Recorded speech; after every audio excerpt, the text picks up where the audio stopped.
नमस्कार विद्यार्थी मित्रांनो, स्मार्ट अभ्यास या यूट्यूब चॅनलवर आपले मनापासून स्वागत आहे. आणि आजच्या या व्हिडिओच्या माध्यमातून आपण जून महिन्यातील ज्या महत्त्वाच्या चालू घडामोडी घडलेल्या आहेत, त्या महत्त्वाच्या घडामोडींचा डिटेलमध्ये अभ्यास या लेक्चरमध्ये करणार आहोत. तसेच मित्रांनो, तुम्हाला या लेक्चरच्या फ्री PDF नोट्स सुद्धा आपल्या टेलिग्राम चॅनलवर दिल्या जाणार आहेत. फक्त तुम्ही एकच करायचं आहे, व्हिडिओ हा मन लावून सुरुवातीपासून शेवटपर्यंत पाहायचा आहे. सर्व काही ज्या घडामोडी घडलेल्या आहेत, ज्या आपल्या परीक्षेसाठी महत्त्वाच्या आहेत, त्या या ठिकाणी आपण कव्हर करणार आहोत. चला मग सुरुवात करूया महत्त्वपूर्ण जून महिन्यातील चालू घडामोडींना. पहिला आणि अत्यंत महत्त्वाचा असा प्रश्न असणार आहे नियुक्ती संदर्भामधला. तर प्रश्न असेल की रॉचे नवीन प्रमुख कोण बनले आहेत? ऑप्शन्स या ठिकाणी आपण दिले आहेत. याचं योग्य उत्तर असणार आहे ऑप्शन नंबर सी, पराग जैन हे रॉ अर्थात रिसर्च अँड ॲनालिसिस विंगचे नवीन प्रमुख बनलेले आहेत. तर त्याविषयी काही पॉइंट्स लक्षात ठेवायचे आहेत. हे जे काही रॉ आहे भारताचं, त्याचे ते नवीन जे प्रमुख आहेत ते पराग जैन असणार आहेत. आणि हे जे पराग जैन आहेत त्यांनी नुकतंच 1 जुलै 2025 पासून या पदावर ते रुजू झालेले आहेत. तर हे जे पराग जैन आहेत त्यांच्याविषयी काही पॉइंट्स लक्षात ठेवायचे आहेत. सध्या ते एव्हिएशन रिसर्च सेंटरमध्ये प्रमुख होते. ते 1989 जे पंजाब कॅडर आहे त्या पंजाब कॅडरचे IPS अधिकारी राहिलेले आहेत. त्यांना सुपर स्पाय म्हणून सुद्धा ओळखलं जातं, हे आपण लक्षात ठेवायचं आहे. आणि जे भारताचं ऑपरेशन सिंदूर झालेलं होतं, त्या ऑपरेशन सिंदूरमध्ये सुद्धा या पराग जैन यांची मोलाची भूमिका राहिलेली आहे. तर हा मुद्दा आपल्यासाठी महत्त्वाचा आहे, ते आपण लक्षात ठेवायचं आहे. तसेच रॉचा मुद्दा आलेला आहे, तर रॉ विषयी लक्षात ठेवायचं आहे. सो लॉंग फॉर्म असणार आहे रिसर्च अँड ॲनालिसिस विंग. याची स्थापना 21 सप्टेंबर 1968 साली करण्यात आलेली होती. याचं मुख्यालय नवी दिल्ली या ठिकाणी आहे. आणि या रॉचं ब्रीद वाक्य आहे धर्मो रक्षति रक्षितः. हे आपल्याला परीक्षेमध्ये विचारलं जाणारे पॉइंट्स आहेत, ते आपण लक्षात ठेवायचे आहेत. त्यानंतर पुढचा प्रश्न असणार आहे, हा सुद्धा अतिशय महत्त्वाचा असा प्रश्न आहे नियुक्ती संदर्भामधला, आपल्या महाराष्ट्राच्या संदर्भामधला. तर प्रश्न असेल की महाराष्ट्राचे नवीन मुख्य सचिव कोण बनले आहेत? ऑप्शन्स या ठिकाणी आपण दिले आहेत. याचं योग्य उत्तर असेल ऑप्शन नंबर बी, राजेश कुमार मीना हे महाराष्ट्र राज्याचे नवीन मुख्य सचिव बनलेले आहेत. तर त्याविषयी काही पॉइंट्स लक्षात ठेवायचे आहेत. तर महाराष्ट्राचे नवीन मुख्य सचिव यांचं नाव असणार आहे राजेश कुमार मीना. त्यांनी नुकतंच 1 जुलै 2025 ला आपल्या पदाचा स्वीकार हा केलेला आहे किंवा पदभार स्वीकारलेला आहे. यापूर्वीचे मुख्य सचिव कोण होते त्यांचं सुद्धा नाव आपण लक्षात ठेवणं गरजेचं आहे. त्यांचं नाव होतं सुजाता सौनिक. या सुजाता सौनिक महाराष्ट्रातील पहिल्या महिला मुख्य सचिव होत्या, हे सुद्धा आपण लक्षात ठेवायचं आहे. आणि आता नवीन बनले आहेत राजेश कुमार मीना. आणि जे राजेश कुमार मीना आहेत त्यांच्याविषयी काही पॉइंट्स लक्षात ठेवा. हे 1988च्या बॅचचे IAS अधिकारी आहेत. यापूर्वी ते राज्य महसूल विभागामध्ये अतिरिक्त मुख्य सचिव सुद्धा राहिलेले आहेत. आणि यांचा हे जे काही कार्यकाळ असणार आहे नवीन मुख्य सचिव पदाचा, ते ऑगस्ट 2025 पर्यंत असणार आहे, हे आपण लक्षात ठेवायचं आहे. त्यासोबतच ज्या इतर महत्त्वाच्या नियुक्त्या आहेत, ज्या आपल्या परीक्षांमध्ये वारंवार विचारले जातात, ते सुद्धा आपण लक्षात ठेवायचे आहेत. तर महाराष्ट्राचे पोलीस महासंचालक आहेत रश्मी शुक्ला. राज्य महिला आयोगाच्या अध्यक्ष आहेत रुपाली चाकणकर. राष्ट्रीय महिला आयोगाच्या अध्यक्ष आहेत विजया रहाटकर. महाराष्ट्राचे मुख्य निवडणूक आयुक्त आहेत दिनेश वाघबारे. UPSCचे नवीन अध्यक्ष बनले आहेत डॉक्टर अजय कुमार. आणि केंद्रीय मुख्य निवडणूक आयुक्त बनले आहेत ज्ञानेश कुमार. या काही महत्त्वाच्या नियुक्त्या आपण लक्षात ठेवणं गरजेचं आहे. या नियुक्त्यांवर हमखास येणाऱ्या परीक्षांमध्ये प्रश्न हा विचारला जाऊ शकतो. त्यानंतर पुढचा प्रश्न असणार आहे, नुकतेच पंतप्रधान नरेंद्र मोदी यांना कोणत्या देशाचा सर्वोच्च नागरी सन्मान देण्यात आला आहे? ऑप्शन्स या ठिकाणी देण्यात आले आहेत. याचं योग्य उत्तर असेल ऑप्शन नंबर ए, सायप्रस या देशाने नुकतंच पंतप्रधान नरेंद्र मोदी यांना त्या देशाचा सर्वोच्च सन्मान दिलेला आहे. त्याविषयी काही पॉइंट्स लक्षात ठेवायचे आहेत. जे सायप्रस देश आहे त्या सायप्रस या देशाने 16 जून 2025 ला आपल्या भारताचे पंतप्रधान नरेंद्र मोदी यांना त्या देशाचा जो सर्वोच्च सन्मान आहे ते देऊन आपल्या भारताचे पंतप्रधान नरेंद्र मोदी यांचा सन्मान केलेला आहे. तर त्या पुरस्काराचं किंवा सन्मानाचं नाव काय आहे तर ते आपल्याला लक्षात ठेवायचं आहे. ते परीक्षेमध्ये विचारलं जातं. The grand cross of the order of Makarios III असं त्या सन्मानाचं नाव आहे. आणि हा जो काही सन्मान आहे ते कुणाला दिला जातो तर देश किंवा जगावर जे सकारात्मक प्रभाव पाडणारे नेतृत्व किंवा जे जागतिक नेते असतात त्यांना हा सन्मान दिला जात असतो. हे मुद्दा आपण लक्षात ठेवा. तसेच जे आपल्या भारताचे पंतप्रधान आहेत नरेंद्र मोदी यांना 2025 मध्ये इतर काही देशांकडून पुरस्कार किंवा सन्मान हे दिलेले आहेत, त्यांच्याकडून देण्यात आलेले आहेत, ते सुद्धा लक्षात ठेवायचं आहे. तर श्रीलंकेने मित्रा विभूषण नावाचा सर्वोच्च सन्मान आपल्या नरेंद्र मोदींना दिलेला आहे. मॉरिशसनं सुद्धा the grand commander of the order of the star and की ऑफ द इंडियन ओशन हा सर्वोच्च सन्मान नरेंद्र मोदी यांना दिलेला आहे. त्यासोबतच अजून 2 नावं लक्षात ठेवायची आहेत. नामिबिया आणि ब्राझील या देशाने सुद्धा नरेंद्र मोदी यांना त्या देशाचा सर्वोच्च सन्मान दिलेला आहे. आणि आता नरेंद्र मोदी यांना आतापर्यंत विविध देशांकडून 27 सर्वोच्च सन्मान देण्यात आलेले आहेत. हे 27 जे आकडा आहे ते आपल्यासाठी महत्वाचा आहे. ते आपल्याला येणाऱ्या परीक्षामध्ये विचारलं जाऊ शकतो. तसेच नरेंद्र मोदी हे सर्वाधिक देशांकडून सर्वोच्च सन्मान मिळणारे जगातील पहिले नेते ठरलेले आहेत. तर हे सुद्धा आपण लक्षात ठेवणं गरजेचं आहे. त्यानंतर पुढचा प्रश्न बघण्या अगोदर व्हिडिओ आवडला तर व्हिडिओला लाईक करायचा आहे. चॅनलवर नवीन असा चॅनलला सबस्क्राईब करून घ्या. तसेच हा व्हिडिओ आपल्या विद्यार्थी मित्रांना नक्की शेअर करा, स्टडी ग्रुप्समध्ये शेअर करा, जेणेकरून याचा फायदा आपल्या मित्रांना सुद्धा होईल. चला मग पुढचा प्रश्न आपण पाहणार आहोत. नुकतेच 2025चा साहित्य अकादमी युवा साहित्य मराठीसाठीचा पुरस्कार कोणाला देण्यात आला आहे? हा अत्यंत महत्वाचा प्रश्न आहे. साहित्य अकादमीशी संबंधित यावर प्रत्येक परीक्षांमध्ये प्रश्न हा विचारला जातो. तर ऑप्शन्स या ठिकाणी देण्यात आले आहेत. याचं योग्य उत्तर असणार आहे ऑप्शन नंबर बी, प्रदीप कोकरे. याला नुकताच 2025चा साहित्य अकादमी युवा साहित्य मराठीसाठीचा पुरस्कार देण्यात आलेला आहे. त्याविषयी काही पॉइंट्स लक्षात ठेवा. तर नुकतंच साहित्य अकादमी जे पुरस्कार आहेत 2025 या सालासाठी विजेते जाहीर झालेले आहेत किंवा त्यांना पुरस्कारही देण्यात आलेले आहेत. तर साहित्य अकादमी युवा मराठीसाठीचा पुरस्कार प्रदीप कोकरे यांच्या खोल खोल दुष्काळ डोळे या कादंबरीसाठी देण्यात आलेला आहे. आणि साहित्य अकादमी बाल साहित्याचा पुरस्कार देण्यात आलेला आहे डॉक्टर सुरेश सावंत यांच्या आभाळ माया या लेखनासाठी. हे 2 नावं आणि त्यांचे जे साहित्य आहेत त्यांचे आपल्याला नावं लक्षात ठेवायचं आहे. ते आपल्याला परीक्षांमध्ये विचारले जातात. त्यासोबतच 2024 चे विजेता कोण होते त्यांचे सुद्धा नावं आपल्याला लक्षात ठेवणं गरजेचं आहे. कारण जर जुना प्रश्न आपल्या परीक्षेमध्ये विचारण्यात आला तर ते सुद्धा आपल्याला लक्षात असणं गरजेचं आहे. तर युवा साहित्य पुरस्कार देविदास सौदागर यांच्या उसवन कादंबरीसाठी देण्यात आलेला होता. बाल साहित्याचा पुरस्कार भारत चासने यांच्या शमशेर आणि भूतबंगला या साहित्यासाठी देण्यात आलेला होता. हे 2 नावं सुद्धा आपण लक्षात ठेवायचे आहेत. त्यानंतर पुढचा प्रश्न असेल, नुकतेच मारुती चित्तमपल्ली यांचे निधन झाले, त्यांचा संबंध कोणत्या क्षेत्राशी होता? ऑप्शन्स या ठिकाणी देण्यात आले आहेत. याचे योग्य उत्तर असेल ऑप्शन नंबर सी, पर्यावरण क्षेत्राशी संबंधित हे मारुती चित्तमपल्ली होते. नुकतंच त्यांचं निधन झालेलं आहे. त्याविषयी काही पॉइंट्स लक्षात ठेवायचे आहेत. हे जे मारुती चित्तमपल्ली होते ते ज्येष्ठ लेखक आणि वन्यजीव अभ्यासक होते आणि नुकतंच त्यांचं सोलापुरामध्ये निधन झालेलं आहे. तर यांच्या कारकिर्दीविषयी जर आपण बघितलं तर ते माजी वन अधिकारी होते, साहित्य आणि वन्यजीव संशोधक म्हणून ते प्रसिद्ध होते. 2006 साली 83व्या अखिल भारतीय मराठी साहित्य संमेलन झालेलं होतं, त्याचे ते अध्यक्ष सुद्धा राहिलेले आहेत. हे सुद्धा मुद्दा आपल्याला परीक्षेमध्ये विचारलं जाऊ शकतं, ते आपण लक्षात ठेवायचं आहे.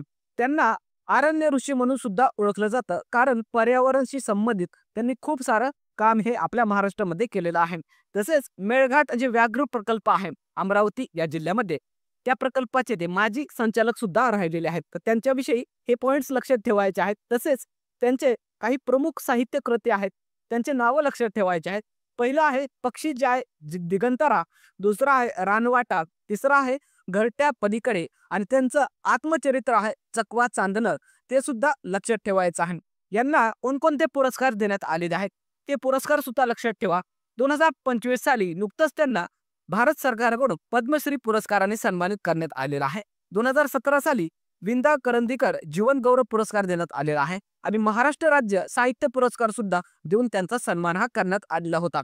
असे एक महत्वपूर्ण असे व्यक्तिमत्व होते मारुती चित्तमपल्ली, यांचं निधन झालेलं आहे. हे व्यक्तिमत्व आपल्यासाठी महत्वाचे आहेत, ते आपल्या परीक्षेमध्ये यांच्यावर प्रश्न हे विचारलं जाऊ शकतं.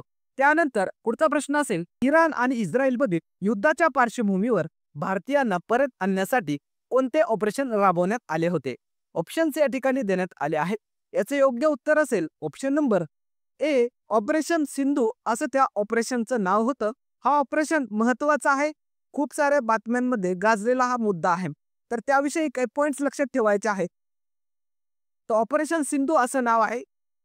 इराण आणि इस्रायलमधील जे वाढतं तणाव किंवा जे काही युद्धाची पार्श्वभूमी होती, त्या पार्श्वभूमीवर भारतीयांना परत आणण्यासाठीचं हे ऑपरेशन भारत सरकारकडून राबवण्यात आलेलं होतं. याची सुरुवात झाली होती 18 जून 2025 ला आणि यासाठी इराण आणि आर्मेनिया या सरकारने सुद्धा सहकार्य हे भारताला केलेलं आहे. हे सुद्धा आपण लक्षात ठेवायचं आहे. सुरुवातीला इराण या देशामधून या ऑपरेशन अंतर्गत 110 भारतीय विद्यार्थ्यांना भारतात सुखरूप परत आणण्यात आलेलं होतं. त्यानंतर इराणमधून 3426 भारतीयांना परत आणण्यात आलेलं आहे आणि इस्रायलमधून 818 भारतीयांना परत आणण्यात आलेलं आहे. तर हे सुद्धा आकडेवारी एक जस्ट आपल्याला लक्षात ठेवायचं आहे. त्यासोबतच इतर काही भारताचे महत्त्वाचे ऑपरेशन्स आहेत जे आपल्या परीक्षेमध्ये विचारले जातात. तर पहिलं आहे ऑपरेशन सिंदूर, जे की पहलगाम दहशतवादी हल्ला झाला होता त्या हल्ल्याचा बदला म्हणून पाकिस्तान विरुद्ध करण्यात आलेलं हे ऑपरेशन होतं. ऑपरेशन अजय 2023 साली करण्यात आलेलं होतं. इस्रायल हमासमध्ये जे युद्धाचं जे काही पार्श्वभूमी होती त्यामध्ये अडकलेल्या भारतीयांना परत आणण्यासाठीचं हे ऑपरेशन होतं. ऑपरेशन कावेरी सुदानमधील जे गृहयुद्ध सुरू होतं त्यामध्ये अडकलेल्या भारतीयांना परत आणण्यासाठीचं हे ऑपरेशन होतं. ऑपरेशन दोस्त तुर्की आणि सिरियामधील जे भूकंपग्रस्त होते त्यांच्या मदतीसाठी हे ऑपरेशन राबवण्यात आलेलं होतं. ऑपरेशन गंगा रशिया आणि युक्रेन या देशामध्ये जी युद्ध परिस्थिती होती त्यामध्ये अडकलेल्या भारतीयांना परत आणण्यासाठीचं हे ऑपरेशन होतं. ऑपरेशन वंदे भारत कोविड-19 मध्ये जे जगभरामध्ये अडकलेले भारतीय होते त्यांना परत आणण्यासाठीचं हे ऑपरेशन भारत सरकारकडून राबवण्यात आलेलं होतं. हे महत्वाचे ऑपरेशन यावर आपल्या परीक्षांमध्ये प्रश्न हे विचारले जातात, ते आपल्याला लक्षात ठेवणं गरजेचं आहे. त्यानंतर पुढचा प्रश्न असेल, G7 परिषद 2025 चे आयोजन कोणत्या देशात करण्यात आले होते? ऑप्शन्स या ठिकाणी देण्यात आले आहेत. याचं योग्य उत्तर असेल ऑप्शन नंबर सी, कॅनडा या देशामध्ये G7 परिषद 2025 चं आयोजन करण्यात आलेलं होतं. त्याविषयी काही पॉइंट्स लक्षात ठेवायचे आहेत. तर G7 परिषदेची ही 51व्या क्रमांकाची आवृत्ती होती. याचं आयोजन कॅनडा या देशामधील कॅनन्स्किस या ठिकाणी झालेलं आहे. याचा कालावधी होता 15 ते 17 जून या दरम्यान.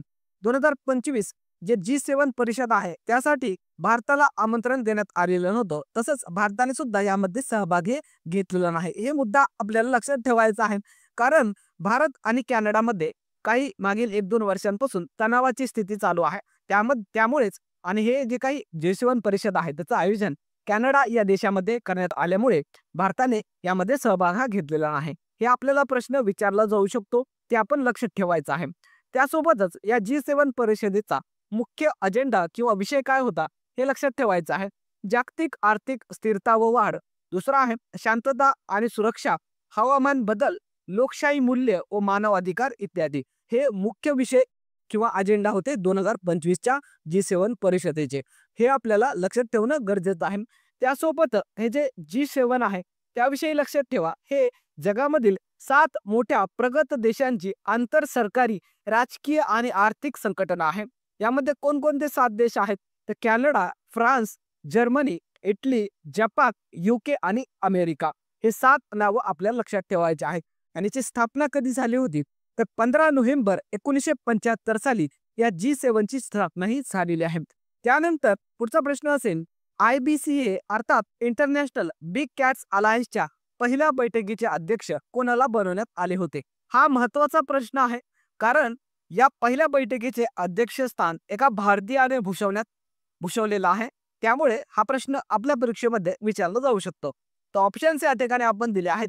याचं योग्य उत्तर असेल ऑप्शन नंबर बी, भूपेंद्र यादव हे या इंटरनॅशनल बिग कॅट्स अलायन्सच्या पहिल्या बैठकीचे अध्यक्ष होते. त्याविषयी काही पॉइंट्स लक्षात ठेवायचे आहेत. तर भूपेंद्र यादव जे की केंद्रीय पर्यावरण मंत्री आहेत, यांना नुकतंच IBCA अर्थात इंटरनॅशनल बिग कॅट्स अलायन्सच्या पहिल्या बैठकीचं अध्यक्ष बनवण्यात आलेलं होतं आणि याचं आयोजन नवी दिल्ली या ठिकाणी करण्यात आलेलं होतं. यामध्ये एकूण 9 देश हे सहभागी झाले होते. 9 देश कोणते आहेत? Bharat, Bhutan, Guinea, Liberia, Suriname, Cameroon, Eswatini, Somalia, Kazakhstan. आणि हे जे IBCA आहे त्याविषयी काही पॉइंट्स लक्षात ठेवा. यावर प्रश्न हा विचारला जाऊ शकतो. तर भारताच्या पुढाकाराने स्थापन झालेली ही बहुराष्ट्रीय अशी संघटना आहे.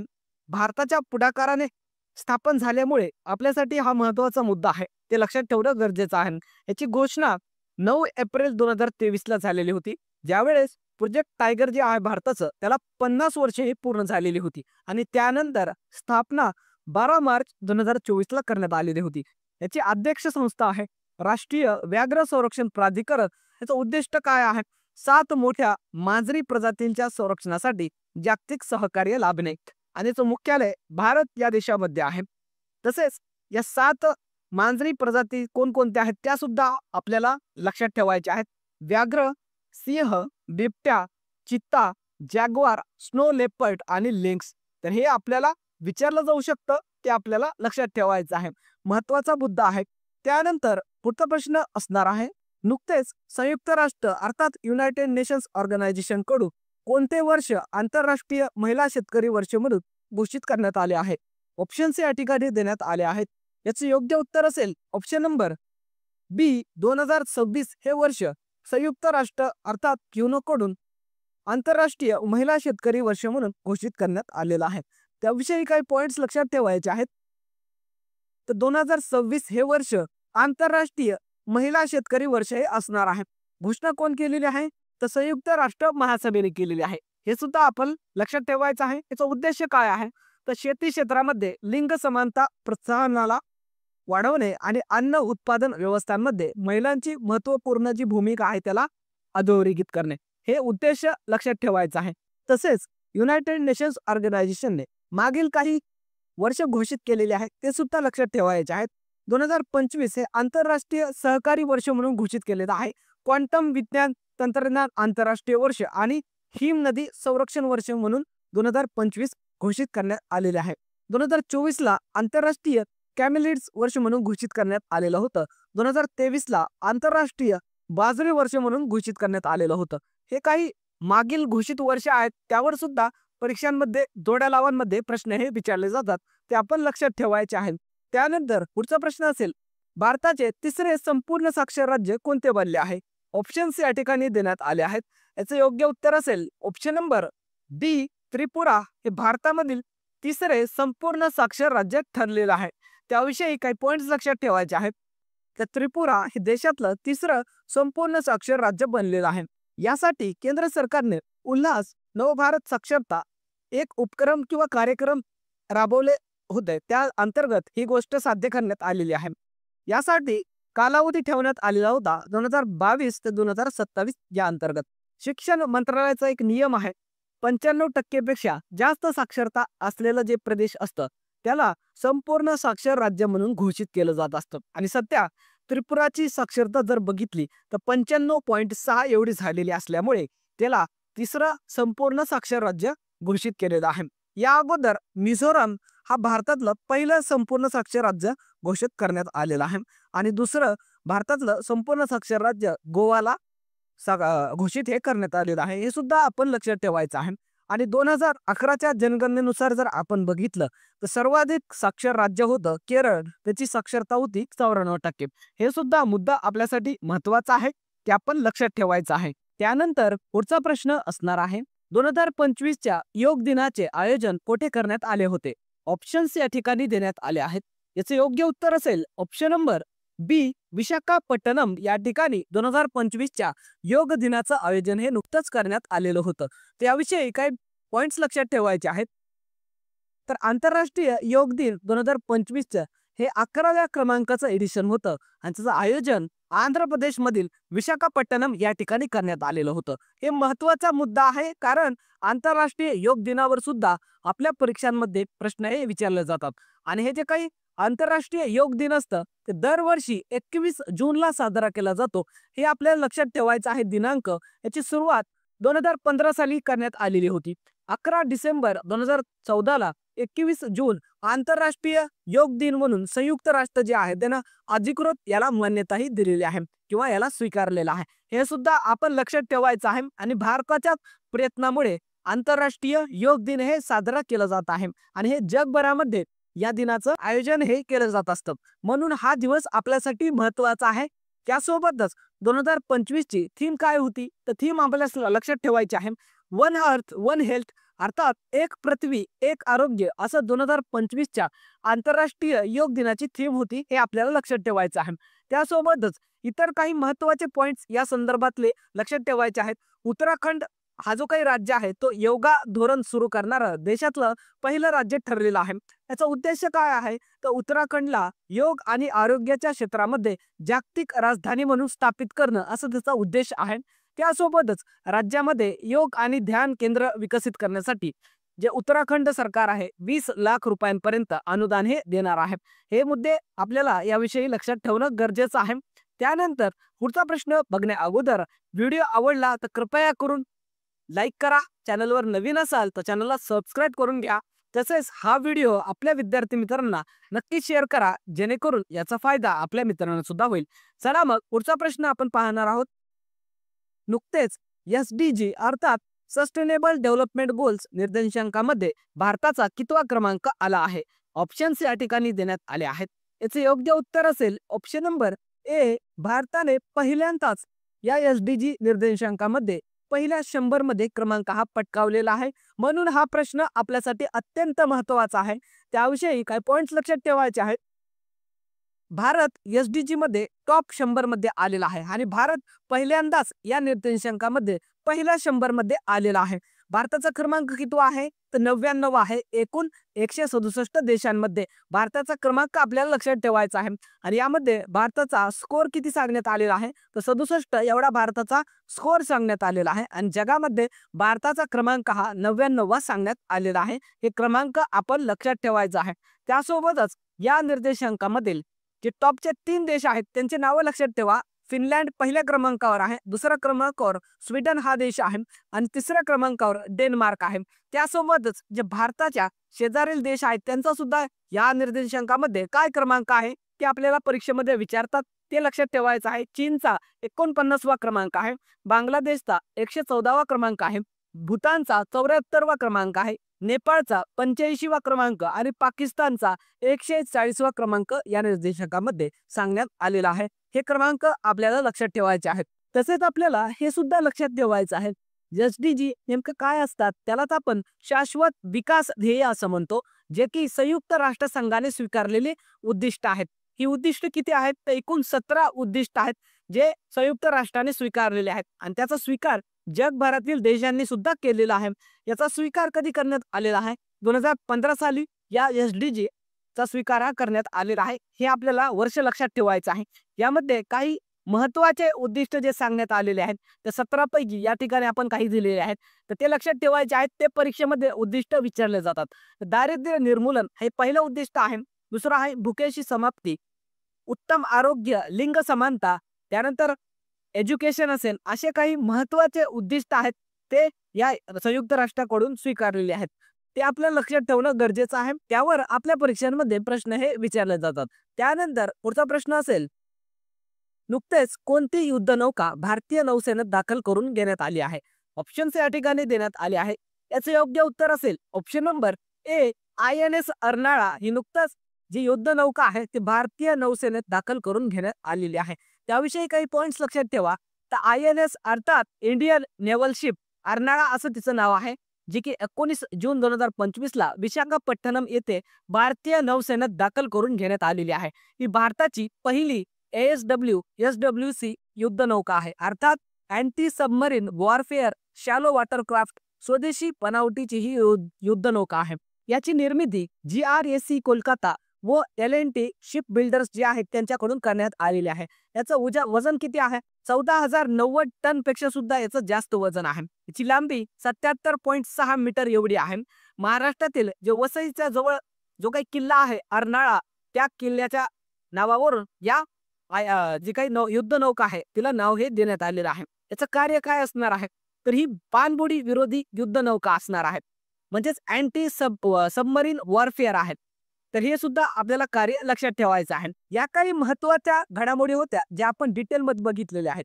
त्यानंतर आपण काही महत्त्वाच्या इम्पॉर्टंट वन लाईनर असणार आहेत त्या सुद्धा आपण या ठिकाणी बघणार आहोत. तर जी स्मृती मंधाना आहे ती नुकतंच ICC महिला एकदिवसीय क्रमवारीत तिनं प्रथम क्रमांक हे पटकावलेला आहे. तसेच क्रिकेटच्या तिन्ही प्रकारामध्ये शतक करणारी ती पहिली भारतीय महिला क्रिकेटपटू बनलेली आहे. तिने एकदिवसीय कसोटी आणि T20 हे जे काही क्रिकेटचे तिन्ही फॉर्मॅट आहे त्याच्यामध्ये शतक केलेले आहे आणि ती असं करणारी पहिली भारतीय महिला क्रिकेटपटू बनलेली आहे. म्हणून हा प्रश्न किंवा पॉइंट महत्वाचा आहे, तयार करून ठेवायचा आहे. त्यानंतर आहे ऋषभ पंत. त्याने टेस्ट क्रिकेटमध्ये दोन्ही डावामध्ये शतक केलेलं आहे आणि असं करणारा तो भारतातील पहिला यष्टिरक्षक अर्थात विकेट कीपर बनलेला आहे. त्यानंतर आहे जसप्रीत बुमराह. त्याने सेना देशांमध्ये टेस्ट क्रिकेटमध्ये सर्वाधिक अर्थात 150 विकेट घेतलेले आहेत. असा करणारा तो पहिला गोलंदाज बनलेला आहे. तर सेना देश कोणते? तर दक्षिण आफ्रिका, इंग्लंड, न्यूझीलंड आणि ऑस्ट्रेलिया या देशांच्या जे काही क्रिकेट टीम्स आहेत त्या गटाला सेना असं म्हणून संबोधलं जातं. हे सुद्धा आपण लक्षात ठेवायचं आहे. त्यानंतर ललित उपाध्याय जो की भारतीय हॉकीपटू होते, त्यांनी नुकतंच या खेळातून निवृत्ती जाहीर केलेली आहे. त्यांनी 2 वेळा भारताला ऑलिम्पिक पदक जिंकून दिलेले आहे. टोकियो ऑलिम्पिक 2020 मध्ये भारताला कांस्य पदक जिंकून दिलेलं आहे आणि पॅरिस ऑलिम्पिक 2024 मध्ये जे भारतीय हॉकी संघाने कांस्य पदक जिंकलेलं होतं त्यामध्ये सुद्धा यांची महत्वाची भूमिकाही राहिलेली आहे. त्यानंतर आहे ग्लेज मेट्रेवेली. युकेच्या त्या गुप्तचर संस्था जी आहे MI6 याच्या त्या प्रमुखपदी नियुक्त होणाऱ्या पहिल्या महिला ठरलेल्या आहेत. त्यानंतर आहे अरुण श्रीनिवासन. या मेटा कंपनीकडून भारतासाठी त्यांची मॅनेजिंग डायरेक्टर म्हणून नियुक्ती करण्यात आलेली आहे. त्यानंतर आहे 25 जून. आणीबाणीला 50 वर्ष या दिवशी झालेली आहेत. भारतामध्ये 25 जून 1975 ला भारतात आणीबाणी लावण्यात आलेली होती आणि या घटनेला या तारखेला 50 वर्षे पूर्ण झालेली आहेत. आणि अशा प्रकारे जर एखाद्या घटनेला 50 वर्ष, 75 वर्ष किंवा 100 वर्ष जर झालेली असतील तर यावर आपल्या परीक्षांमध्ये प्रश्न हा हमखास विचारला जातो. म्हणून आपल्याला लक्षात ठेवायचं आहे. त्यासोबतच केंद्र सरकारने सुद्धा 25 जून हा दिवस संविधान हत्या दिन म्हणून साजरा करण्यास सुरुवात केलेली आहे किंवा पाळण्यास सुरुवात केलेली आहे. हे सुद्धा आपल्याला लक्षात ठेवायचं आहे. त्यानंतर आहे 21 जून 2025 रोजी अमेरिकेने इराणचे जे 3 अणुऊर्जा केंद्र आहेत त्या ठिकाणी हल्ले करून त्याला उद्ध्वस्त केलेलं आहे. त्या ऑपरेशनचं नाव होतं ऑपरेशन मिडनाईट हॅमर. त्याद्वारे 7B2 नावाचे जे बॉम्बर्स होते त्याद्वारे त्यांनी ते हल्ले केलेले आहेत त्या 3 अणुऊर्जा केंद्रांवर. त्यामध्ये इराणचं खूप सारं नुकसान हे झालेलं आहे. तर ते 3 अणुऊर्जा केंद्र कोणते होते? फोर्डोन, नतान्स आणि इस्फहान. ते नावं आपल्याला लक्षात ठेवायचे आहेत. त्यानंतर दिल्ली विद्यापीठाने अनुसूचित जमातींच्या विद्यार्थ्यांना कौशल्य विकास व उच्च शिक्षणासाठी जय हिंद योजना सुरू केलेली आहे. त्यानंतर आहे राष्ट्रपती द्रौपदी मुर्मू यांनी त्यांच्या विविध कार्यक्रमांमध्ये दिलेले जे काही भाषणं आहेत त्याच्या आधारित एक पुस्तक आलेलं आहे विंग्स टॉवर होप्स भाग 2 नावाचं. त्या पुस्तकाचं अनावरण किंवा प्रकाशन भारताचे गृहमंत्री राजनाथ सिंग यांच्या हस्ते करण्यात आलेला आहे. त्यानंतरचा पॉइंट असणार आहे भारत आफ्रिका स्मारक स्तंभ उभं करण्यात आलेला आहे. भारत आणि आफ्रिकन जे सैनिक आहेत त्यांनी जे काही पहिल्या महायुद्धामध्ये जे योगदान दिलेलं होतं त्याची आठवण म्हणून हे स्तंभ केनिया या देशामध्ये उभं करण्यात आलेलं आहे. ते आपल्याला परीक्षेमध्ये विचारलं जाऊ शकतं. त्या स्तंभाविषयी आपल्याला माहिती असणं गरजेचं आहे. त्यानंतर मित्रांनो 22 जुलैला महाराष्ट्रामध्ये शुद्ध देशी गोवंश जतन संवर्धन दिन म्हणून साजरा केला जाणार आहे. हे दिन आपल्यासाठी महत्वाचं आहे कारण राज्य सरकारनं हा दिन घोषित केलेला आहे. यावर येणाऱ्या परीक्षांमध्ये प्रश्न हा विचारला जाऊ शकतो. त्यानंतरचा पॉइंट आहे मेघालयाने आरोग्य क्षेत्रासाठी देशात सर्वाधिक अर्थसंकल्पातील 8% वाटा मंजूर केलेला आहे. तर हे झाले महत्वाचे वन लायनर. तसेच आपण डिटेलमध्ये ज्या महत्वाच्या घडामोडी होत्या त्या सुद्धा बघितलेल्या आहेत.